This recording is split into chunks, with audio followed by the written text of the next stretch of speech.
아멘. 할렐루야. 옆 사람과 인사합시다. God is good all the time. 예.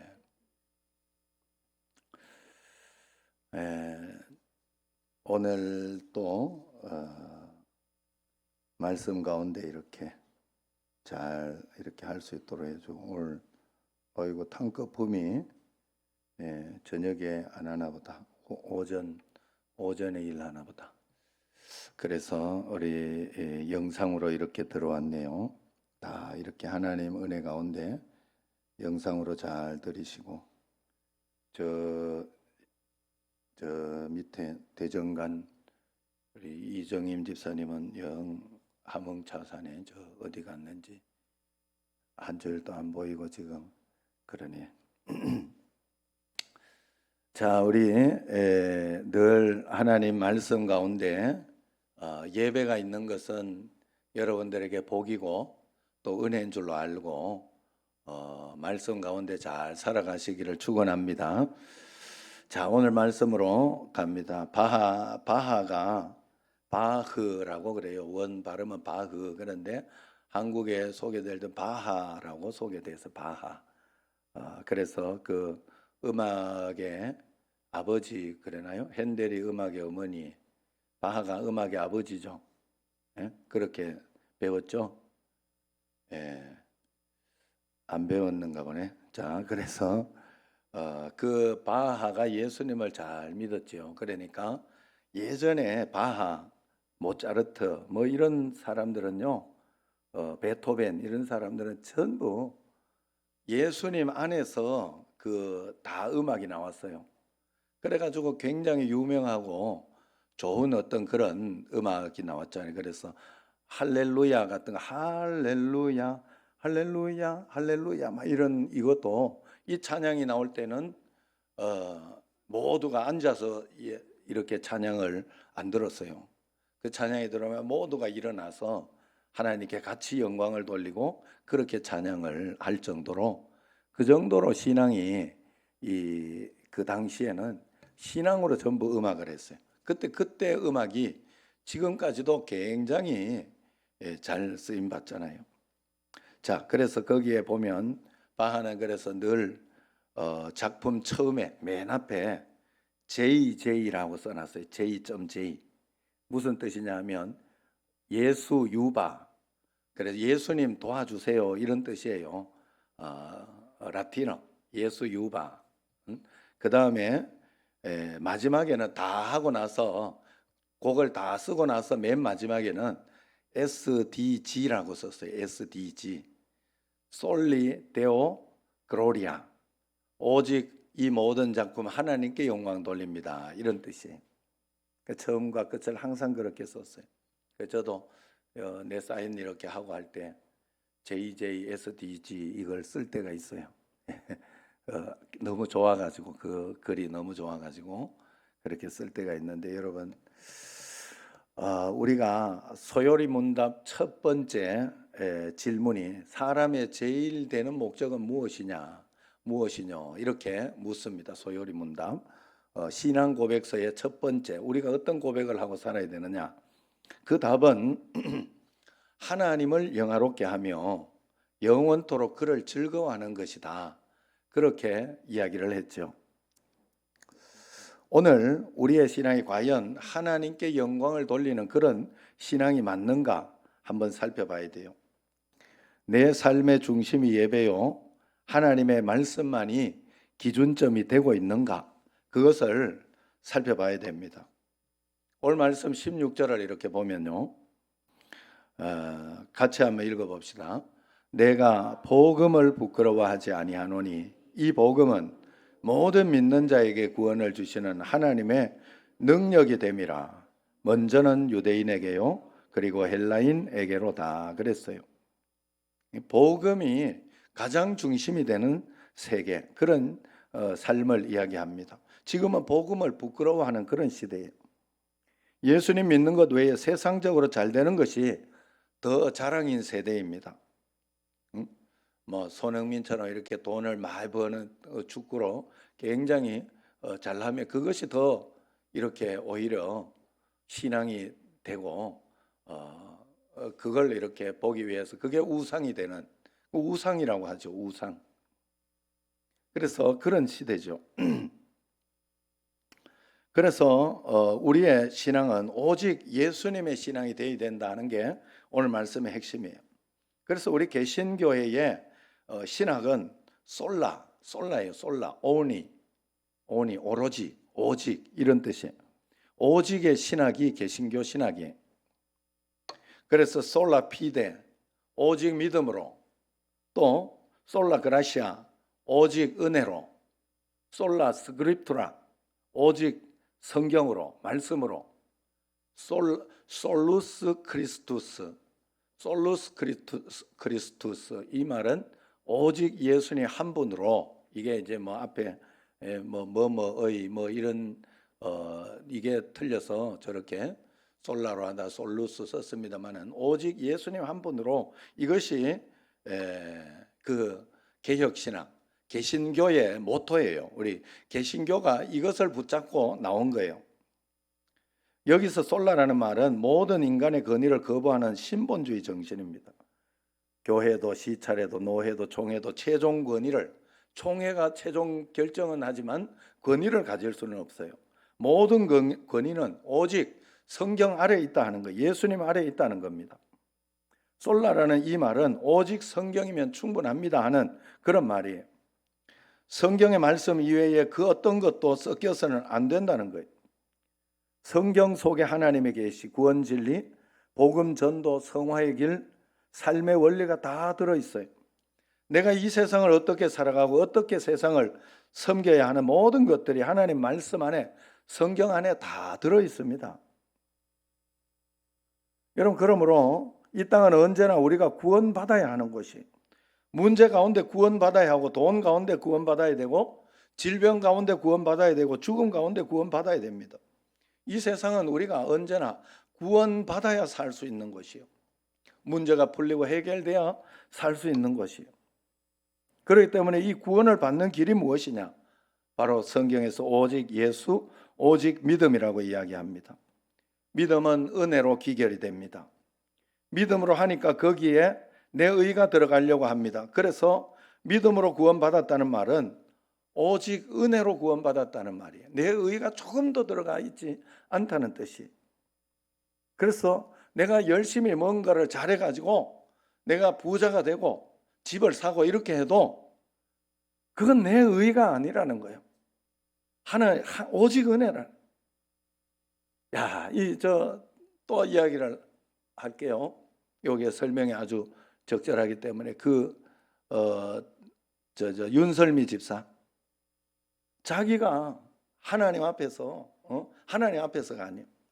자기가 뱀 잡아먹고 구데기 파먹고 삶 구워 먹고 뭐 이러면서 그걸 이렇게 쥐 잡아먹고 이러면서 살아냈을 때 내가 내 힘으로 내가 어떻게 해서 여기까지 왔는데 하면서 자기를 드러냈어요. 그죠? 내가 할 수 있고 내가 했던 거 아니냐라고 이야기했는데 다시 이제 끌려갔지요. 그래가지고 당당하게 5년 자기 그 경기를 다 채우고 나와서 당당하게 도망 나왔는데 또 끌려간 거예요. 곧바로. 거기에서 완전히 무너진 거 아니에요. 하나님 앞에 꼬꾸라떨어진 거예요. 그래서 그때 깨달은 게 뭐예요? 다 하나님의 은혜구나. 그 뱀이 나와준 것도 하나님의 은혜고, 너 먹고 살으라고 나와준 거예요. 그게 내가 잡아먹은 게 아니고 하나님이 뱀을 보내줘서 먹을 수 있었던 거라 이 말이요. 생각이 다른 거예요. 이게 판단하는 게 달라지는 거예요. 맞죠? 여러분 어떻게 생각하고 어떻게 살아가고 있습니까? 여러분, 내가 능력 있게 모든 것을 이뤘다고 해서 그게 내 능력입니까? 바보로 태어났으면 어떻게 할 거예요? 서울대학교 간 게 내가 열심히 공부해서 서울대학교 갔다고 내 능력입니까? 서울대학교 갈 수 있는 머리를 하나님이 이미 주셨기 때문에 갈 수 있는 거예요. 머리가 안 되는 사람은 죽어도 못 갑니다. 안 됩니다. 안 됩니다. 오히려 머리가 나쁜 사람은요, 서울대학교 데려다 놓으면 저주예요. 그게. 왜냐하면 못 따라가니까. 따라가야 그것도 뭐가 되는 거예요? 그래서 다 하나님의, 결국 알고 보면 하나님의 은혜로 우리는 살아가고 구원받는다는 거예요. 0.01%라도 인간의 공로가 더해져서 구원이 완성되어지는 것이라고 한다면 그 0.01% 때문에, 그것 때문에 우리는 구원을 받지 못하는 거예요. 그건 우리가 할 수 있는 게 아니기 때문에 그렇습니다. 그러므로 우리는 오직 예수님을 믿는 믿음으로만 구원 얻을 수 있다. 이게 우리 개신교회의, 우리 교회의 모토입니다. 사도행전 4장 12절 같이 읽어봅시다. 다른 이로서는 구원을 받을 수 없나니 천하 사람 중에 구원을 받을 만한 다른 이름을 우리에게 주신 일이 없음이라 하였더라 그랬어요. 지구가 1000번 만번 깨어졌다 해도 이 유일성, 오직 예수 그리스도 외에는 구원의 길이 없다는 이 진리를 포기할 수 없어요. 이것은 영생을 얻는 그 구원이기도 하지만 이 땅에서 우리가 승리하며 살아가는 그 원리와 원칙이기도 합니다. 루터는 이 개신교 하면 루터를 빠질 수가 없잖아요. 루터는 젊은 시절에 법학도가 되고 싶었어요. 길을 가다가 아시죠? 폭우 속에 벼락이 내려쳐서 친구가 죽는 걸 봤습니다. 두려움에 떨면서 그때 기도를 했죠. 하나님 앞에서 하나님 살려주시면 수도사가 되어 철저히 회개하며 살겠습니다 하고 그렇게 했어요. 그래 그때 깨달은 게, 내가 만약에 여기에서 죽었다면 내가 죽을 수도 있잖아요. 벼락을 같이 가는 중인데 어떻게 친구만 벼락을 맞아 죽어요. 나도 맞아 죽을 수도 있고 같이 죽을 수도 있었고 그런 것인데, 그걸 한번 보고 나니까 깜짝 놀래가지고 회개를 한 거예요. 그래서 수도원에 들어가서 이제 매일같이 수련을 하고 회개를 합니다. 영혼을 정결하게 합니다. 그래도 끊임없이 자꾸 죄책감이 몰려와요. 매일같이 자신을 정화하고 회개하고 그러면서 이렇게 깨끗하게 살아보려고 그렇게 하는데 새로운 사실이 발견됩니다.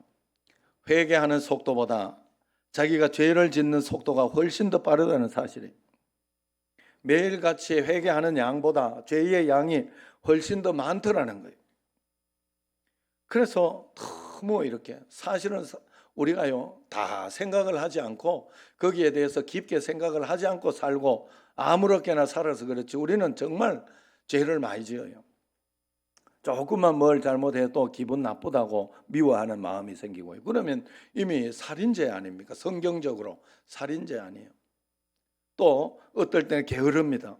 게으름의 죄도 있고 나태하는 죄도 있고 마음속으로 짓는 그런 죄들은요 말로 할 수, 그러니까 루터는 그런 모든 것들을 자꾸 회개하는 거예요. 하나님 앞에. 오늘도 제가 게을렀습니다. 오늘도 마음속으로 죄를 지었습니다. 뭐 그런 것들 염려하고 고민한 가운데 스승님이 충고를 해줬어요. 성경을 읽어라. 그리고 성경을 연구해라. 루터가 성경을 읽고 연구하다 깨닫습니다.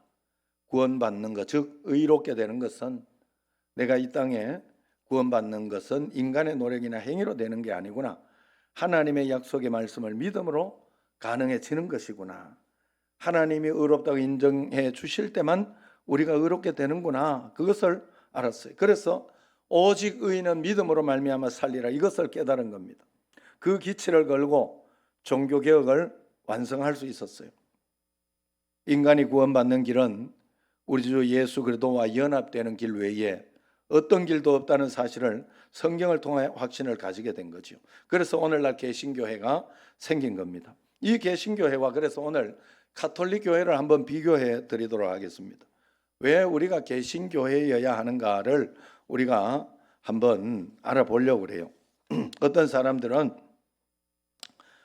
주님이 세우신 이 교회가 잘 흘러오다가 중세교회에 와가지고 종교개혁이 일어났고, 그래서 천주교회는 큰 집 같고 또 개신교회는 작은 집처럼 이렇게 함께 발전해 왔다, 이렇게 생각을 하는데 그렇지 않아요.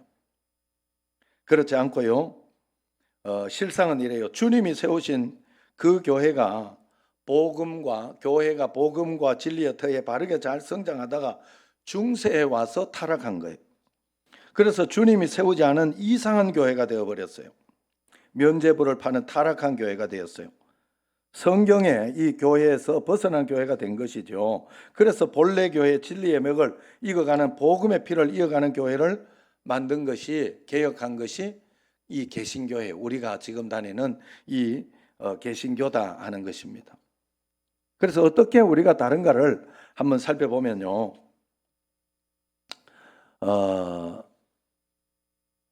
인간이 구원받는 길은 개신교회 신학은 오직의 신학이에요. 그러나 로마 가톨릭의 신학은 그러나의 신학이에요. 믿음으로 구원받는 거 맞다. 그러나 행함이 더해져야 된다. 이게 로마 가톨릭이에요. 성경의 말씀, 성경이 하나님의 말씀 최고의 권위인 것은 맞다. 그러나 교황의 결정 선포도 성경만큼 권위가 있다. 그렇게 합니다. 예수님이 우리의 중보자인 것 맞다. 그러나 마리아도 우리의 중재자, 중보자가 된다. 이렇게 선포를 합니다. 종교개혁자들이 중세의 신앙적 왜곡을 돌이키는 과정에서 천주교회는 개혁자들을 이단이라 그랬어요. 이단. 그리고 그때 개혁교회는 교황을 적그리스도라 공격하면서 그렇게 했습니다. 지금은 서로 그렇게까지 공격을 하지 않습니다. 그저 천주교회도 바르게 하나님을 만나고 믿으면 좋겠다. 마리아를 중보자를 하지 않고 우상을 또 숭배하지 않고 그러면서 원래의 믿음으로 돌아갔으면 좋겠다는 마음을 가지고 있죠. 그러면 왜 개신교는 맞고 천주교는 틀리다고 이야기하는가? 어디에서 갈리는가 하면 교황 수익권이라는 것에서 갈리는 거예요. 그 마태복음 16장에 이렇게 보면 예수님께서 제자들을 너희는 나를 누구냐 하느냐 이렇게 물어봅니다. 그랬을 때 베드로가 곧바로 이야기하죠. 주는 그리스도시요 살아계신 하나님의 아들이십니다. 그러니까 그 대답이 정확하거든요. 주는 주님, 예수님은 주인이고 주니까 그리스도로 오셨다. 그리고 살아계신 하나님의 아들 하나님이시다. 이것을 고백한 거예요. 그런데 이 고백을 받은 예수님께 칭찬하면서 내가 이 반석 위에 교회를 세우리니 내가 천국의 열쇠를 너에게 주겠다. 이러면서 약속을 해주신 거예요. 그런데 여기에서 천주교회와 우리 개신교회가 갈리는 거예요. 그래서 천주교회는 그래서 교회가 이 베드로 위에 세워졌다. 내가 이 반석 위에, 그러니까 베드로가 반석 위에 하죠. 베드로 위에 이렇게 해석하는 거예요. 반석이라는 말이 베드로예요. 알죠? 반석. 베드로가 페트라 이게 반석이라는 뜻이에요. 반석. 그래서 베드로 위에 이렇게 이야기를 합니다. 그러나 이 개신교는 말씀의 반석으로 해석을 해요. 말씀의 반석. 그래서 교회가 베드로 위에 세워졌고 교황은 베드로의 후계자고 그래서 교황은 그리스도의 대리자라고까지 생각을 하는 겁니다. 결국 그들은 교회가 교황 위에 세워져 있고 천국 열쇠가 교황의 손에 들려져 있다고 그렇게 보는 거예요. 그러나 개신교는 그렇지 않아요. 교회가 베드로 위에 세워졌다 이 말이 아니라 베드로가 고백했던 그 고백 위에 세워졌다. 주는 그리스도시요 살아계신 하나님의 아들이라는 신앙의 고백 위에 교회가 세워졌고 또 베드로가 한 그 고백의 내용이 바로 교회라는 겁니다. 그래서 천국의 열쇠는 오직 예수 그리스도 안에만 있다고 믿는 것이 개신교회예요. 가장 심각한 로마 천주교의 신학적 곡해와 잘못 중에 하나는 마리아론입니다. 마리아는 모든 인간의 존경을 받아 마땅한 인물임에는 분명합니다만은 그래도 그는 인간이고 마리아도 구원받아야 할 사람입니다. 그런데 마리아를 경배의 대상으로 삼는 거예요. 천주교회는 마리아를 평생 동정녀로 살았다고 어거지를 부리고요. 성경에 보면 예수님의 동생들이 나오잖아요. 마리아가 동정녀로 살지 않았잖아요. 요셉과 같이 결혼해서 자식을 많이 낳았다고요. 그런데 성경에 보면 예수님의 그 육신 동생이 나오는 것처럼 그런데 천주교는 그렇지 않다고 봐요. 그리고 천주교는 마리아에게 원죄가 없고 이 세상에 살면서 개인적으로 지은 죄가 없다 그렇게 보는 거예요. 예수님과 똑같이 보는 거예요. 그리고 육체적인 승천을 주장합니다. 그래서 마리아를 부를 때 교회의 어머니, 심지어 하나님의 어머니라 그렇게 일컫습니다. 그리고 마리아에게 기도를 합니다.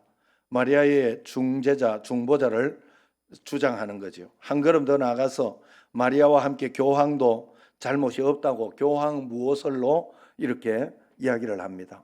그래서 교황의 결정이나 선언은 성경처럼 최고의 권위를 가지고 있다고 말합니다.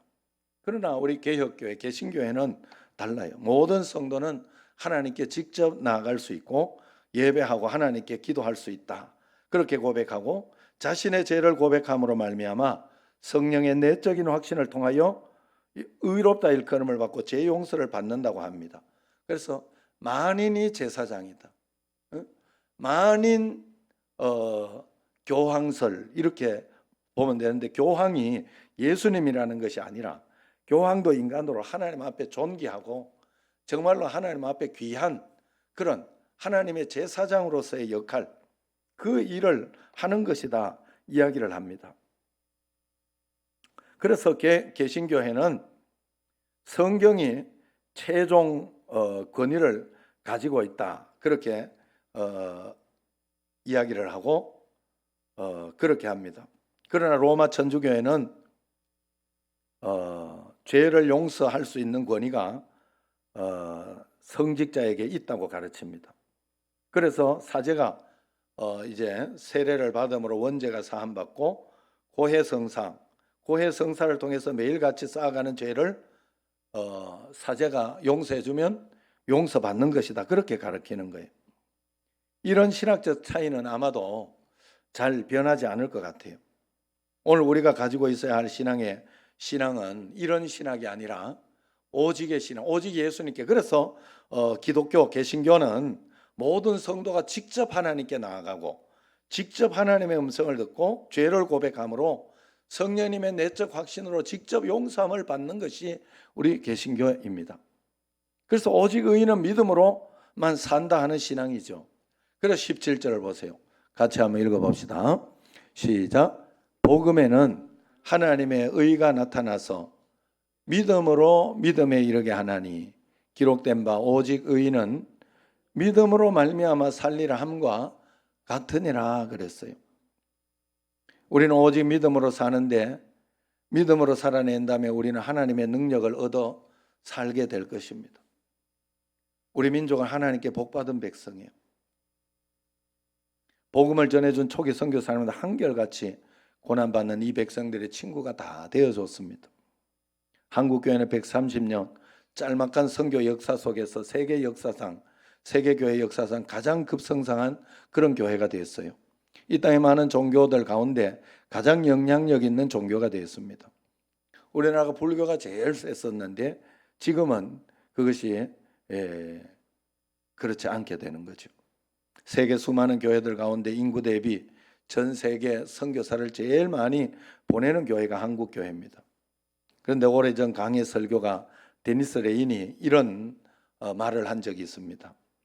한국 목회자들이 모인 자리에서 이렇게 이야기했어요. 100년 전의 영국 교회는 여러분의 교회보다 훨씬 더 어마어마한 부흥을 경험했다. 그리고 100년이 지금 영국 교회는 박물관이 되어버리고 말았다. 여러분의 교회도 늘 새로워지지 않고 교만하면 하나님을 잃어버리고 복음을 떠나면 다시 여러분의 교회도 박물관으로 전락할 수 있을 것이다. 어쩌면 또 다른 대륙으로 촛대를 옮겨가실지도 모르겠다. 이렇게 고백을 했습니다. 여러분 지금 인도에도 굉장히 교회가 영적으로 부흥의 가도를 달리고 있다고 하죠. 어쨌든 우리가 그 말이 예언이 되었을까? 불행하게도 가장 빠르게 성장했다가 가장 빠르게 무너지고 있는 게 또 한국 교회이기도 하다고 합니다. 세계를 마냥 부럽게만 하던 한국교회는 지금 안팎으로 걱정거리, 염려거리가 되고 있습니다. 한국교회가 위기라고 하는 말은 너무 많이 들어서 타성이 되어 무감각해졌어요. 세상 사람들의 한국교회 비판은 더욱 가속화될 것이고 이단들의 공격은 더욱 악랄해질 것입니다.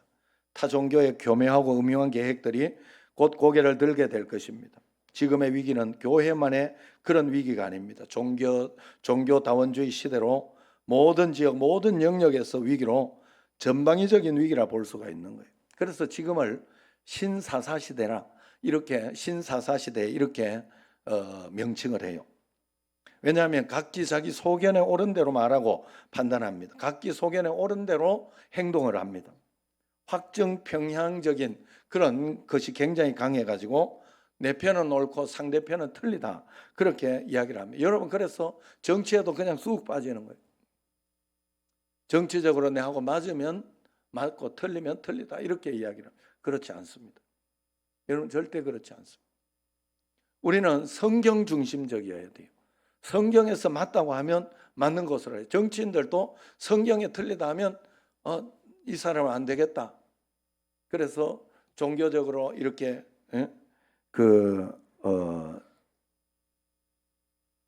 국회의원이나 이런 사람들이 차별금지법이나 이런 걸 제정하려고 하고 거기에 앞장서 그러면 우리가 표를 주면 안 돼요. 그런 데는 표를 주면 안 돼요. 그래서 아니라는 것을 반드시 보여줘야 됩니다. 그래서 어떤 사람은 한국 교회가 500년 전에 그 종교개혁 대상이 되었던 로마 가톨릭 교회와 흡사하다 이야기하기도 합니다.